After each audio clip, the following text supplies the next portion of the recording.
It's green for go. They're racing. He says go. He says ta-da. And Tiger Tara roars away from them on the home turn. Here comes another big boil over. Equine athleticism at its best. The king is in the castle once more. This is in one race. The rest are almost in another post. She is a star with a capital S. It's going to be a triple treat. A miracle three-peat.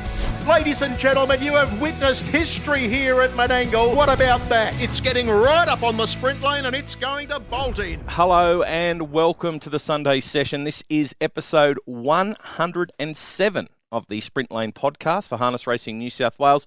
There is so much to get through today. Hard to go past the great night of racing at Parks on Friday night with the Carnival of Cups rolling into town. The crowd was massive. They tell me 9,000 live in the town. Well, there would have been over 5,000 trackside, so a sensational effort to get so many people trackside. Yes, a lot came for the free concert, headlined by The Living End and Shannon Noel, but that is what you need. That's what you have to do to get the people to the track these days. To attract the entertainment dollar, you need to have a hook, and that exactly is what is being offered with these big names from the Australian music scene. On the track, it was all about Swayze as he began his quest for the $1 million bonus. Had Peter Buckman on the podcast last week from Harness Racing New South Wales, and he said if they win 3, they get $250, they win 4, they get $500, and if they win the lot, they get $1 million. Now, after Swayze did that on Friday night, something would have to go wrong for Swayze's connections not to be cashing in some part of the bonus. I was doing the maths. He'll be probably $1.25 realistically to win the 4 races if he turns up. So $1.25 in all 4, multiply that together, you get a $2.44 all up to win all 4 races. Now, this far out, I'd be backing him in to win the big bonus, that's for sure. Well done to Mick Boots as well, massive supporter of harness racing in New South Wales. He's got horses with so many stables, and on Friday night he owned or had shares in the first 3 horses past the post in the dish. He was on track. I did ask him for an interview. He politely said no. He doesn't like the limelight at all. I know Adam Hamilton got him for a story that ended up winning an HRA award recently. Great bloke from all reports, but one that doesn't like the media spotlight. Jason Grimson sent 3 horses to Parks for the dish. He was busy with the rest of the team at home. But I did speak with Cam Hart after the race and get his thoughts on Swayze and the win. Well, Cam, that was a very impressive victory. Yeah, that was awesome. I just love sitting behind him every time I get to race him. He just gives me an incredible feel that no other horse does, to be honest. He's definitely a once-in-a-lifetime horse. Was there a little bit of atmosphere here tonight because there was such a big crowd? Yeah, definitely. The atmosphere is great, and I love coming to these smaller communities. They really get around their racing, and it's pretty special for us to bring Swayze out here tonight, and I'm sure a lot of people appreciated it. So what's the next stop? We go to the League 2 of the Carnival of Cups? Yeah, it looks that way. It's hopefully, barring bad luck, he should be a good shot at the million, but you never know what could happen in racing, but that's our main aim with him this season. Congratulations, well done. Thank you. While talking about Parks, I caught up with Nathan Turnbull while I was there and asked him about Jet's Metro licence, and he confirmed that Jet had been cleared to drive at Metro meetings and will start travelling down to Sydney to drive for Saturday night should the drives come his way. I spoke to Jet. He's obviously keen to hit the Metro scene as well. He's only lightly framed. His strength is going to improve the more driving he does, and I really think the sky's the limit for this young bloke. If he doesn't follow in the footsteps of a guy like Todd McCarthy, I'd be extremely surprised. Good young kid, brought up well, comes from the right family, head screwed on. Look out, Sydney. Jet is about to arrive. Speaking of the Turnbulls, Amanda Turnbull brought up 2,500 career driving winners at Cowra last weekend. Huge achievement. Becomes just the second woman in the country to do it.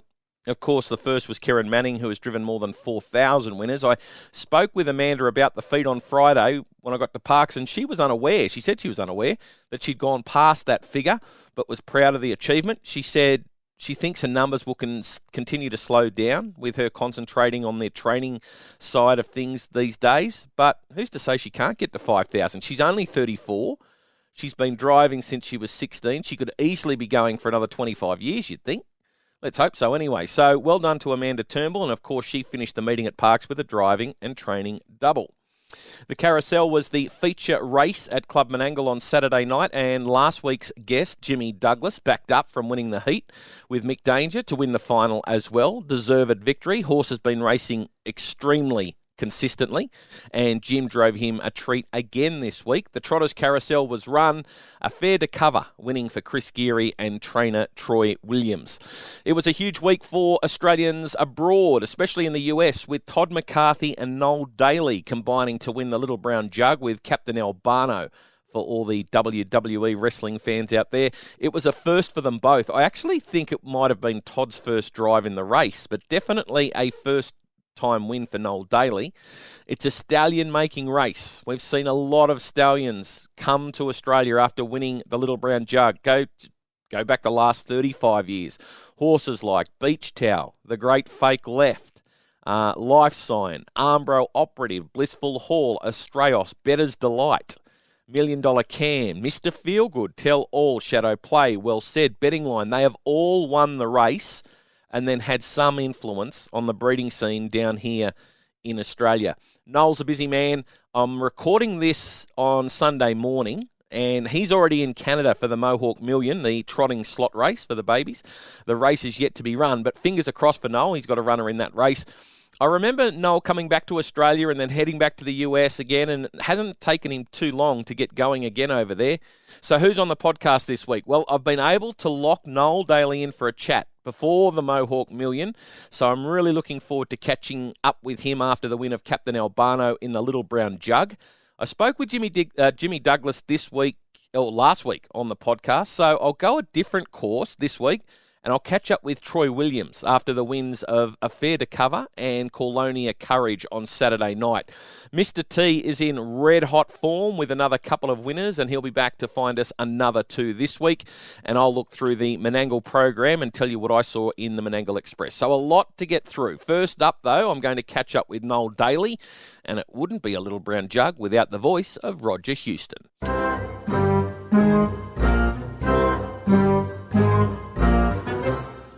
3/4, 1, 22 and 4, 27 and 2, third panel. Little more than an 8 to go, and the battle's on, but it's Captain Albano going to the top.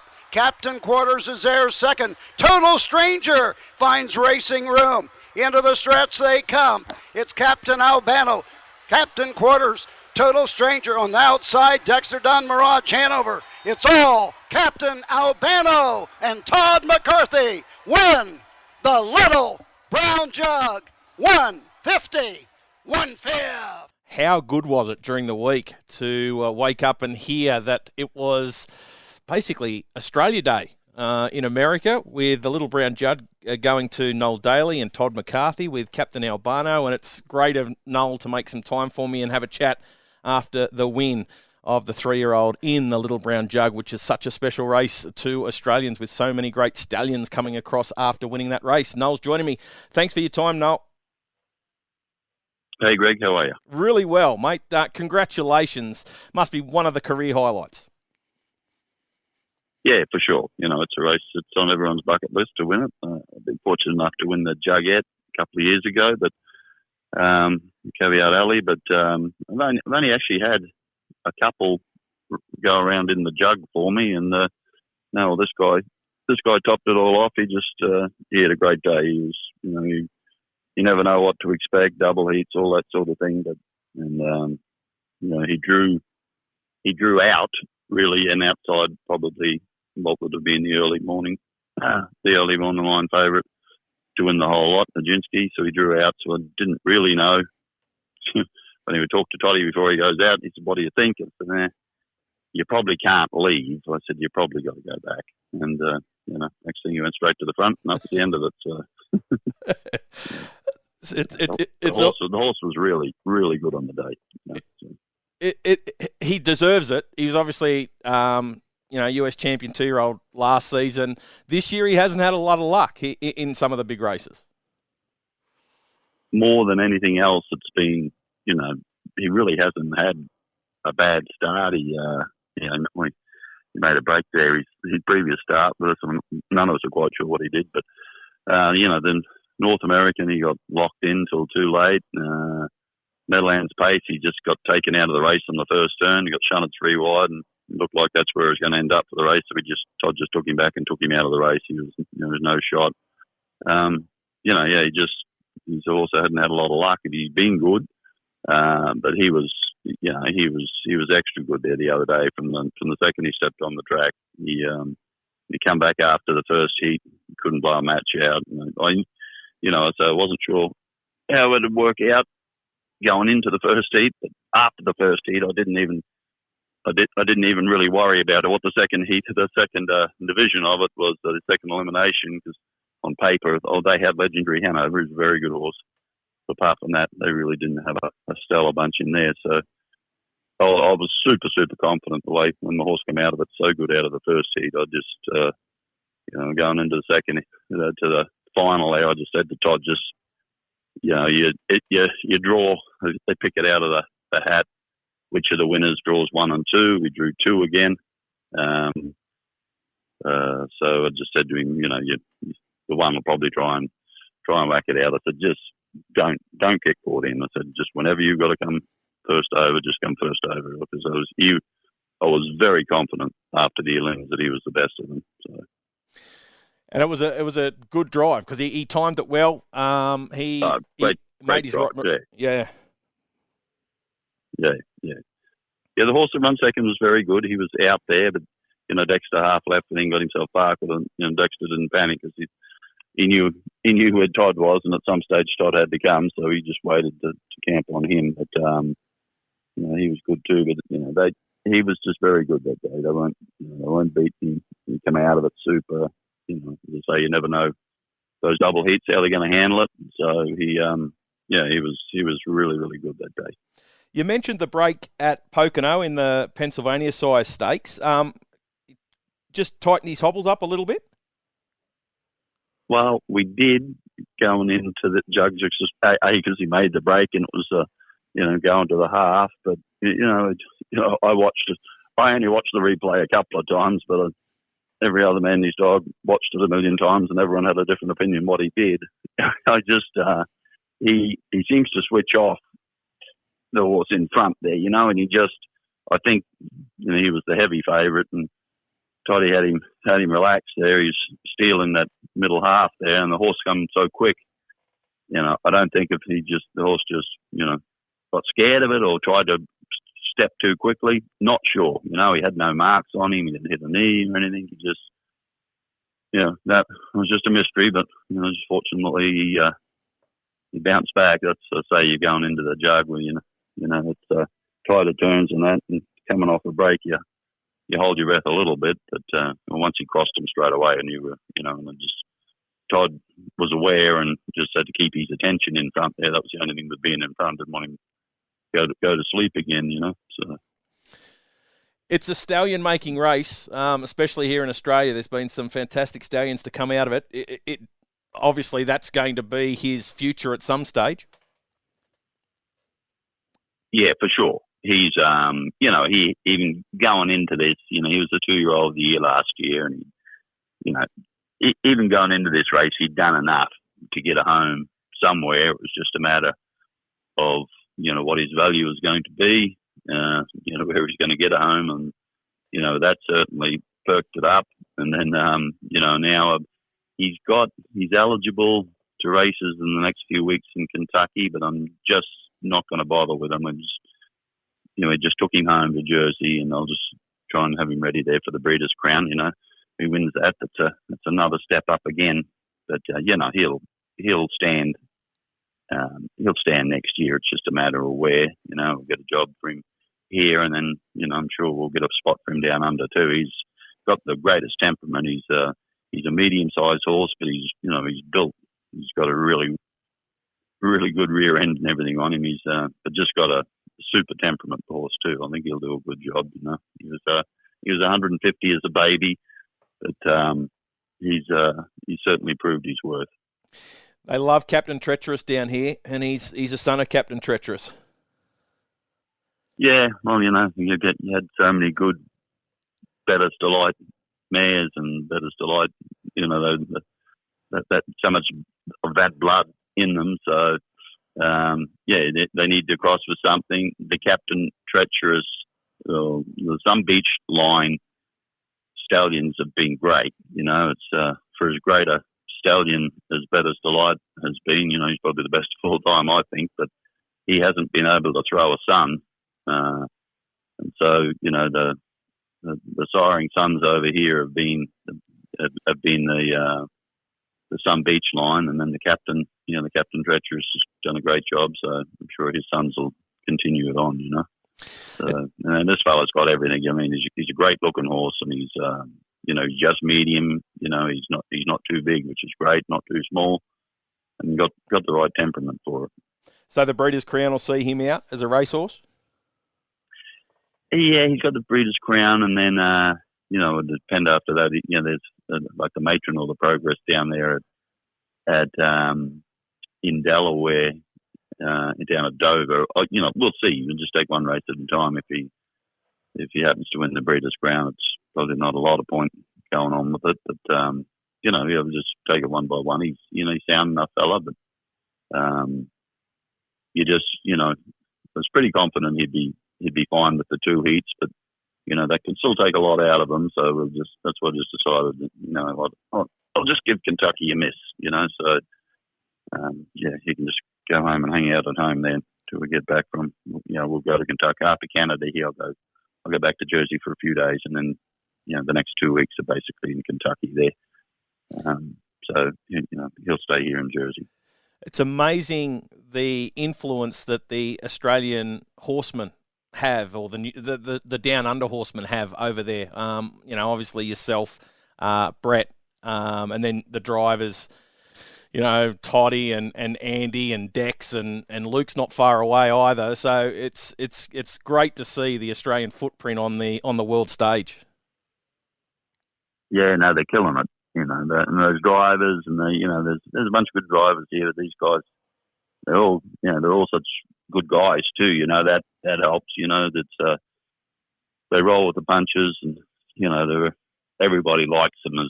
Because there's 8 or 10 really good drivers there, but some of them don't have as good an attitude or whatever as those three. So Luke and Todd and Dex there, so that helps them too. But the end of the day, they've got to be good at what they do, and they've shown it. That's great. I think that's Todd's first drive in the Jug. So as I say, this horse we've had a little up and down year with it, but as far as the luck is concerned, nothing he did wrong. But just that it's nice to finally get a good race like that. It's a fun day out for anyone who hasn't been there. And 4 of the 6 owners had come, came from Sweden and down in Florida and just in PA and whatever, and they made the trip, and none of them had ever been to the Jug before, so it was a great day for them, No rest for you though, because you had to get out of Delaware pretty quickly and get off to Canada. Yeah. Fortunate enough, probably spent more and had more numbers of 2-year-olds this year than because we'd had a good run the last few years. But we spent more, but it doesn't mean you get more. And my 2-year-olds have been just okay, and then this is the fellow I got in tonight on a jet plane.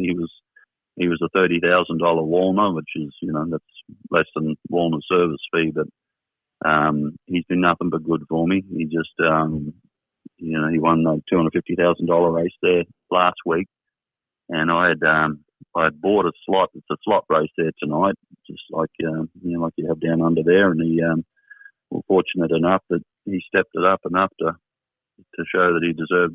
I could have sold the spot, but decided to use it on him. He's just getting better. He's another one with the Walnut Colts can be a little difficult. Usually, if you want a Walnut, you wanted a filly, but he's got a really good attitude, the horse, and got a great turn of speed. If he has any luck in there tonight, they're going to have trouble beating him too. So hopefully that'll cap off a pretty good couple of days if we can get that done. What's the state of harness racing in North America? How's it going over there? It's like Kentucky, Ohio, because the slot machines and the deals they've done with the government, it's stronger out there. It'd be nice if Kentucky can keep it rolling and keep the money. Sometimes they get into these programs and they get the money from the government, and it's out of the slot revenue when they open the casinos there. But as we've seen in Pennsylvania and a few other places, and the government decides to take it back. So it's the Meadowlands it's a great track. Your regular overnight money is not great compared, because we have sports betting, which helps a little bit at the Meadowlands, but if they ever got the full casinos, and it'd be gangbusters there. But it's probably stronger out there, I'd say, in Ohio and Kentucky than it is, and especially in the East Coast. There is the expenses of everything are double what they are out in the Midwest. So it's sort of a struggle. And they just announced the other day that Freehold, one of the little half-mile tracks there in Jersey, they're going to close the doors at the end of the year. That'll hurt the smaller people there, because I don't know how they survived racing for the purses they do anyhow with the expenses, but it's not overly strong. Up here in Canada, they've got a good program. They seem to be strong enough there too. It's over the East Coast way. It's probably for your regular, day in, day out racing. Mohawk races for decent purses, and races they race like 4 nights a week. So they're stronger, but you've got to live in Canada in the cold weather. That's not for me either. So yeah. Speaking of the colder weather, are we a chance to see you over here in Australia during the summer to get away from the cold weather in the US? Yeah, I come home for, my son's school age there. I've got the way the holidays work here, their big break is the summer over here. They have nearly 3 months off in the middle of the year, which sort of doesn't work for me because it's, that's our busy time. But so we only get home for a couple of weeks. So, I'm home there just before Christmas. I get 2 weeks there. Have a lot of family there in Brisbane, and I have a week with one group of my family and Mark Vanderkamp and his wife, and they used to work with me for 20 years. They're there, so we go to Stradbroke Island there for a week. So. Oh, very nice. Plenty of sun and beach, and then straight back onto a plane and back to cold old Jersey. Mate, great to catch up. Thank you so much for your time, and all the best of luck in Canada. All right. Thanks, mate.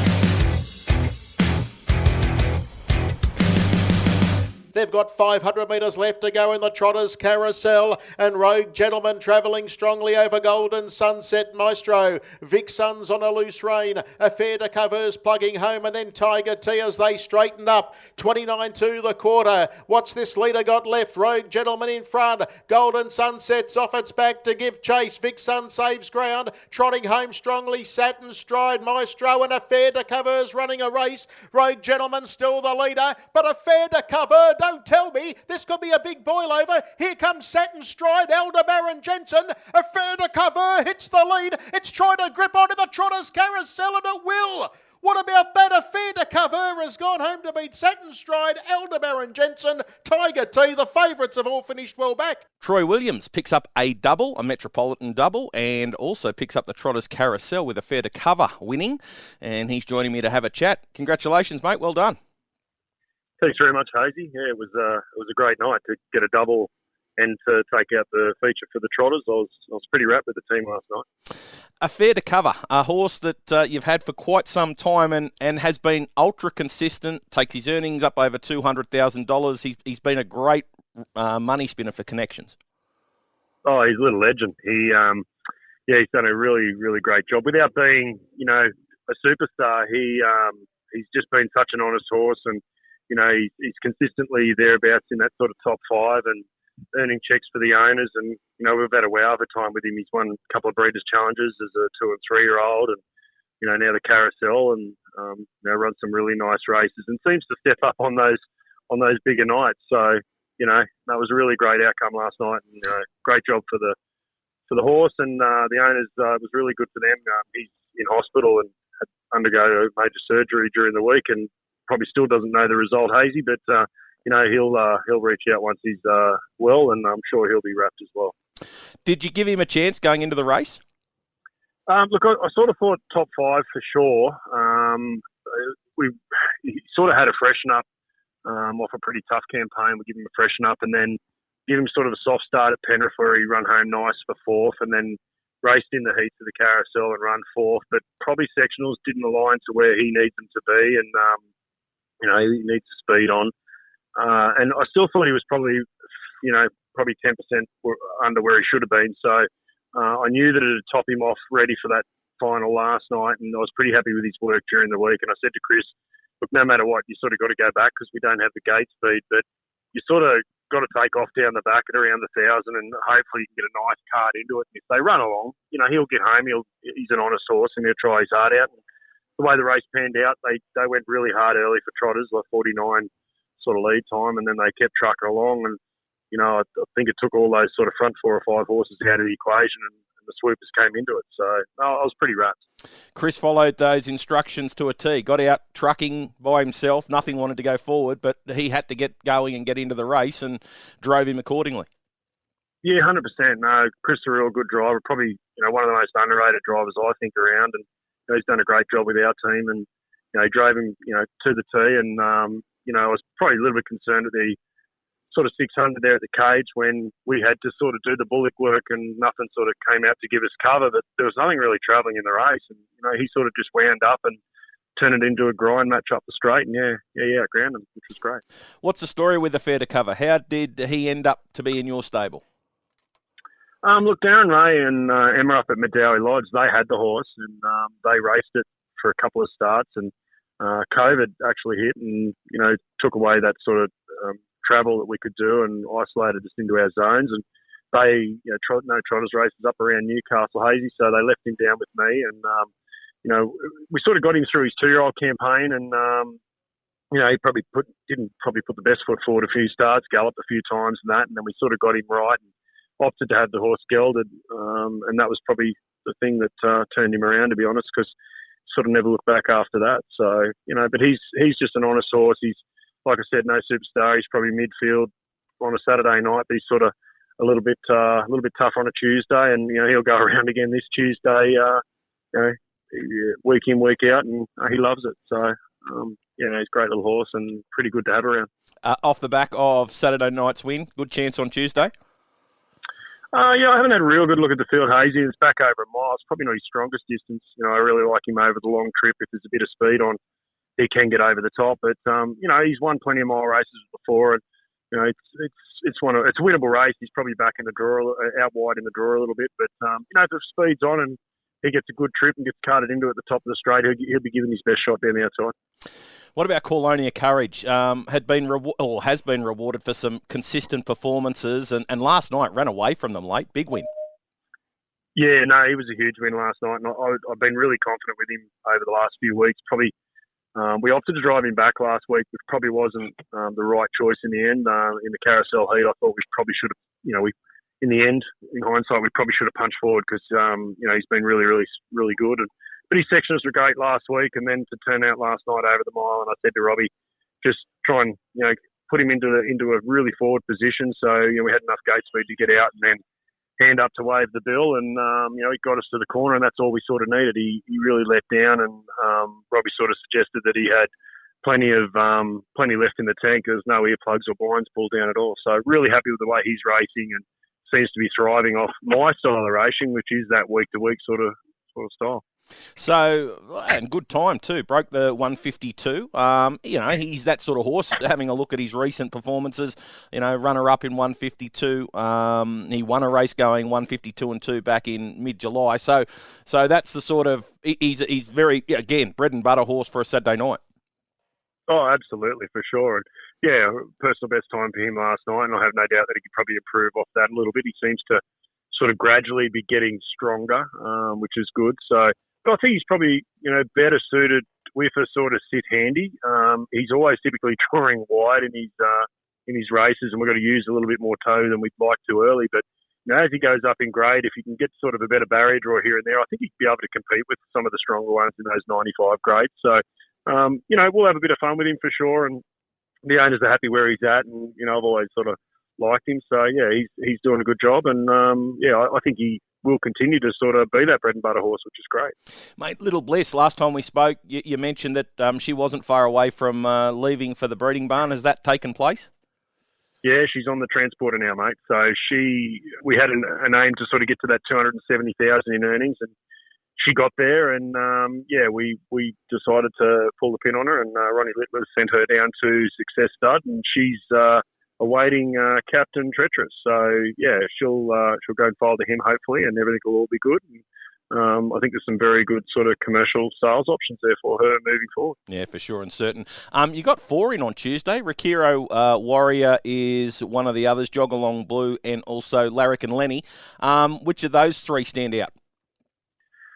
Look, Jog Along Blue's been pretty good of late, last couple of starts. He did sit parked in 54 last week, and probably, Chris sort of just nursed him over the line as he ran out a bit of steam. But, if he gets a handy trip, well, he's a pretty honest little horse. Larrick and Lenny's probably, Breeders' Challenge Heat's a bit too strong for him with Dangerous Threats and a few others in that race. So he'll punch around and earn some takeaway money, and then be back in that lower divisions the week after. He's been an honest horse. I think sort of 13 starts out of his last 16, he's been in the top 4. So, great little money spinner. Rakiro Warrior, probably, we're trying to get him right. He's been a bit of a funny horse, but he's got the ability, but just got to put it all together on race day. Well, mate, congratulations with the double. Fantastic to see, and also a nice feature race too in the Trotters Carousel. Well done. 100%. Thanks very much, Hazy. Really appreciate it. Time for the Menangle Express, and we start with race 1. Fave was Major at $2. Speed Early from Montalbano, Port Prince, and King Tiger with Foxy Dada also rolling forward from wide out soon after. King Tiger crossed down to lead on the pegs. Behind it was Port Prince, Montalbano, 1 for the roadie. Running line Foxy Dada, Double Act, High Voltage, Sahara Sirocco, and Major. Lead time 50.2, first 2 quarters 30.5, 29.2. At the 800, Foxy Dada got up and eyeballed King Tiger. By the 600, before the cages, King Tiger was in trouble. High Voltage was in some trouble, third over as well. King Tiger stopped, High Voltage stopped, and they basically stalled everything behind them. Port Prince was able to get through. It came off the pegs, 27.3 around the side. Double Act levelled up to Foxy Dada as they swung. Tiring King Tiger rolled off the pegs, which made room for Montalbano and 1 for the roadie. And because High Voltage was weakening, it hampered Sahara Sirocco and Major. But those 2 got to the outside and started to warm up. Montalbano ducked through on the inside to record a really good win, 28 seconds home, mile rate 155.6. Major ran another placing. I think we copped some Jason Grimson tax with this horse. He starts under the odds every week. He's got no tactical speed. His racing pattern is to come to the outside and get home well, which he does. But if there's no speed in the early stages, it makes it really difficult for the horse. The horse went well. It's ready to win, and it'll be short again next time. But it will be a risk. But because it's trained by Jason Grimson, we're asked to take $2. Double Act got the right run, battled on okay in the straight. 1 for the roadie, saved ground, ran 4th, but had its chance. Race 2, Fave here was Ludicrous at $2.80. Speed Early from Savion, Sweet Agenda, and My Moonlight Dream, with My Moonlight Dream crossing from wide out and getting the front. Settled down on the pegs with My Moonlight Dream, Sweet Agenda, Savion, Treacherous Gal, Meraki and Parta Cheval. Running line, She's the Reason, Heavenly Holly, Ludicrous, Total Diva. In saying that, Pars de Cheval did switch off the inside in the early stages and go to the running line. 26.3 followed by 29.4. Seaton did his Seaton shuffle at the cages, and this changed the race.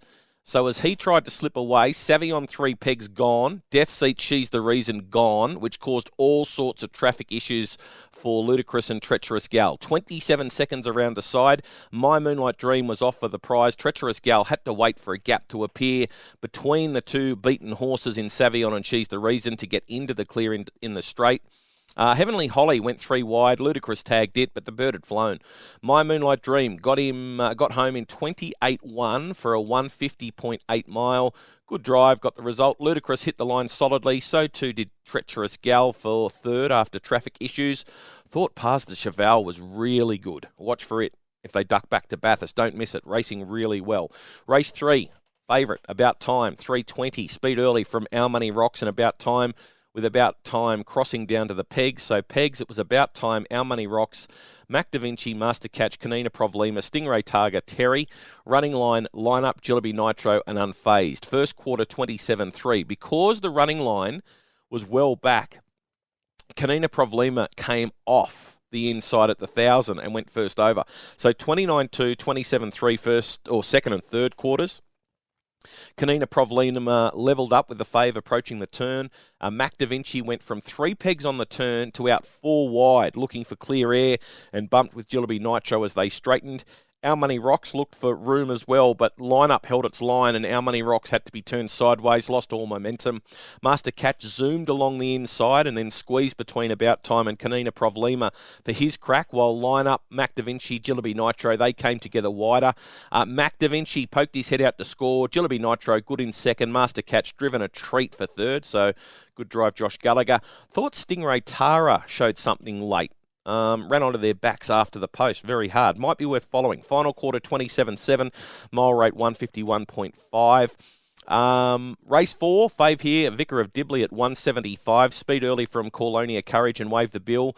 And from wide on the track, they got down to the pegs with Wave the Bill getting the front. Behind it on the pegs was Colonia Courage, Romero, Sunday Mornings, the Vicar of Dibley, Just a Dragon, Winona Ryder, Vinky B, Don't Let Fear Stop Ya, and Bartello. Now, there was a fair bit of cat and mouse back in the field as to whether horses were going to the pegs or sitting in the running line. So there were a few changes as they raced into the back straight. 27.2, 29.2. So the speed early was constant in the back straight. Sunday Mornings came off the inside, and it gave cover to the Vicar of Dibley, Just a Dragon. But then Sunday Mornings was able to get back onto the pegs at the 700, which left Vicar of Dibley first over. 27.9 around the side, stretched the field, which allowed Colonia Courage a clear crack at the leader at the top of the straight. The Vicar of Dibley was in trouble. Just a Dragon eased around the Vicar to have its crack, but Colonia Courage was off for the prize and set up a big win. Final quarter 27.5, mile rate 151.8. Romero got second at huge odds. Just a Dragon third. Vicar of Dibley fought on okay after looking shot at the top of the straight. Bartello, mark it down. No clear run in the straight. Went to the line untested. Finished 9th, but should have been a lot closer. So that's Bartello. Race 5, Carousel. The fave here was speculating at $3.30. Fair bit of speed early with Dom Toretto, R11 Art, Ryan's Gangster, and Our Sunset Delight all going forward. Dom Toretto burrowed underneath them all to lead. So on the pegs, it was Dom Toretto, Cat's Eye Beach, Ryan's Gangster, R11 Art, Little Demon. Running line was Our Sunset Delight, Ideal Marquez, Speculating, Mick Danger, Skittle Bomb. As they turned into the straight, Cam Hart on Speculating pulled 3 wide, went forward, got the lead by the time they got in front of the semaphore board with a lap to go. So the lead time was 48.7. That's quick enough, and they kept the speed on. Our Sunset Delight got up and eyeballed the leader, 30.1, 28.8. No moves at the cages. Ideal Marquez tipped from second over before the straight. Mick Danger, Skittle Bomb just trailed it and waited. 27.9 around the side. Nowhere to go for Ryan's Gangster as they straightened up. R11 Art had to ease very wide off the pegs, looking to get into the clear. Mick Danger, he just loomed into the race and hadn't even been asked for his effort. Went straight on by them. Dom Toretto got a run back to the inside, but it was a pretty clear win for Mick Danger. Dom Toretto, second. Ideal Marquez battled for third. Not too much out of that race in regards to unlucky horses. They all seemed to get their crack. Final quarter 27.9, mile rate 154.3. Race 6, fave here, Golden Sunset at $2.25. Speed early from Maestro and Golden Sunset from out wide. Instant Delight galloped soon after the start out of play. Golden Sunset crossed Maestro and they soon went into single file. So then it was Vic Sun, Tiger T, Rogue Gentleman, Down Under Earl, Satin Stride, Affair to Cover, Aldebaran Jensen. Coming into the straight the first time, it was Cam Hart again off the inside on Rogue Gentleman this time. And it worked around to the front with a lap to go. Lead time quick enough for the Trotters, 49.4. Speed constant, 30.1, 30.2. Affair to Cover came off the inside before the cages. Satin Stride followed it from the cages. And Aldebaran Jensen joined the train as well. Maestro came out for a look on the turn, 29-2 around the side. The leaders didn't give much of a kick, really. Affair to Cover, Satin Stride, Aldebaran Jensen, they just kept trucking in the straight.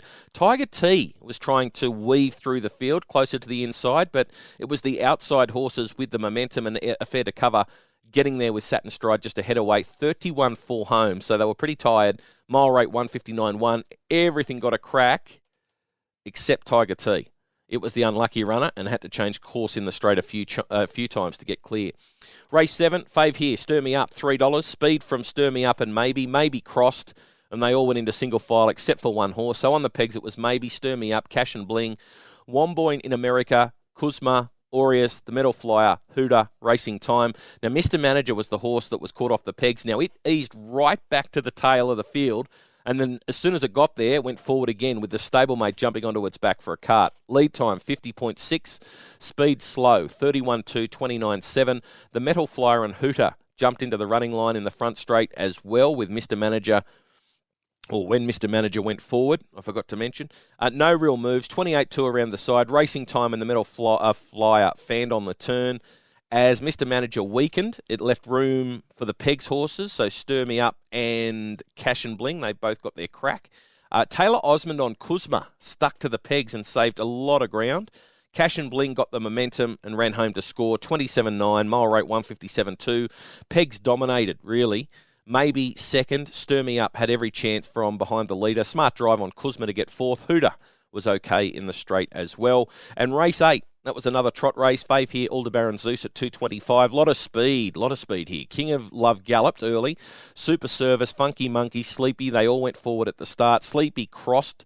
Then on the pegs, it was Funky Monkey, Super Service, Sunny G, One Magic Kenny, Speedy Lover, with Aldebaran Zeus staying off the pegs and working forward to find the front by the time they got into the straight the first time. Lead time, average for the pacers, so good for the trotters, 48.7.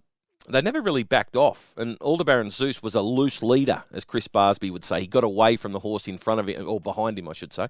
30.2, 29 the first two quarters. Aldebaran Zeus set up separation as they ran to the turn in 28.7, but they started to reel it in as they turned. Funky Monkey came off the peg. Super Service was tracking it. Speedy Lover started to come wider. Aldebaran Zeus was out of petrol soon after straightening. Funky Monkey ran to the lead. Looked like she might pinch it, but then Speedy Lover and One Magic Kenny started coming late. Speedy Lover got there in the end, 30.2, mile rate 156.7. One Magic Kenny racing well. Funky Monkey just got tired late. Aldebaran Zeus went too hard. Best win of the night. Two stand out for me. My Moonlight Dream, who was impressive and ran time, and Colonia Courage put its rivals away late in the race. I'll go with My Moonlight Dream on the time alone. Broke 151, went 150.8. So My Moonlight Dream, win of the night. Best beaten effort of the night. I'll go with Ludacris in the same race. Came from a long way back. A few stalled and made it tough for the back markers to run on there. So it was beaten 7 metres, but it might be worth following. I do want to say Bartello, Stingray Tara, Parta Cheval and Tiger T all fall into that category as well. And best driver of the night. A few won from 3 pegs, surprisingly, and not one fave saluted on the night, which is, what's that old saying? All bookies drive BMWs. I'll go with Cam Fitzpatrick on Mac Da Vinci. Made things happen from 3 pegs, made room for himself on the turn, got into the clear. So Cam Fitzpatrick gets driver of the night on Mac Da Vinci. Winner, winner, chicken dinner. Winning? Hey, that's pretty good. Winner! That was legitness. To that I say, all right. Wow, winning. Bam! Just like that. That's all there is to it. That's all there is to it. A winner! Just like that. And the winner is... Well, Mr. T. Now, I know last week I said that he tipped Gumlarg. Well, he actually tipped the 6 in that race. So Mr. T got 2 winners last week. That was my fault. I wrote down the number wrong from Mr. T's text. So the scoreboard is starting to get a little bit closer. I missed out both tips this week, so I'm now $54 in profit. Mr. T is $44 in profit. He made $14 from his bets over the last 7 days.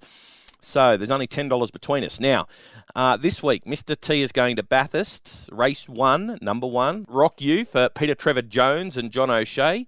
Won 2 starts to go, but looks extremely well suited. Should be short, but is going to take a lot of beating over the short trip in the Breeders' Challenge heats. So, race 1, number 1, Rock You. And race 3, number 4, Royal Cruiser. Another one from the Bernie Hewitt barn that has won 3 on end. Always had a fair share of ability. And he has the wood on most of his main rivals throughout his career in this one. So looks the one to beat. Both will be short, Mr. T says, but both will be winning. So that is race 1, number 1, Rock You, and race 3, number 4, Royal Cruiser. My 2, I'm going to Menangle on Tuesday, race 4, number 4, Libby Lou. Jimmy Douglas spoke about her last week on the podcast after he drove her on the Saturday night and gave her a good rap. She did a good job on that occasion. There are a couple of smart fillies in this Breeders' Challenge heat, but I think Libby Lou will be right in the finish. So that is race 4, number 4, Libby Lou. And race 5, number 3, Dangerous Threats. He'll be short, but was beaten last time out in the blue final. Did all the work, only got tired late in the race, so I don't think he'll have too many problems in the heat of the Breeders' Challenge. That's race 5, number 3, Dangerous Threats. That just about wraps up the podcast for another week. Thank you to Noel Daley, who made some time for me after he arrived in Canada for the Mohawk Million, and Troy Williams after his double at Menangle on Saturday night. Have a great week, and I'll catch you again for the Sunday session next week. Bye for now.